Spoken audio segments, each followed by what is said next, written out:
আইপিএলের দ্বিতীয় কোয়ালিফায়ার ফাইনালে যাওয়ার লড়াইয়ে টস জিতে আগে ব্যাটিংয়ের সিদ্ধান্ত নেন প্যাট কামিন্স।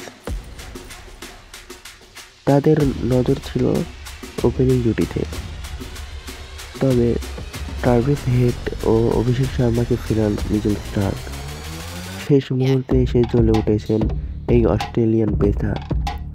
পাওয়ার প্লের ৪৫ রানের মধ্যেই নেই ৪ উইকেট। হায়দরাবাদ পরে চাপে, ত্রিপাঠী করেন সর্বোচ্চ ৫৫ রান। শেষের দিকে অধিনায়ক প্যাট কামিন্স ১৫৯ রানের পুঁজি এনে দেন। তার ব্যাট থেকে আসে ৩০ রান। আর কোনো হায়দরাবাদ ব্যাটারই সুবিধা করতে পারেনি। ১৬০ রানের টার্গেটে শুরু থেকে মারমুখী কলকাতা। নারিন ও কুলবাসকে হারানোর পরেও তারা দুর্বার দুর্জয়।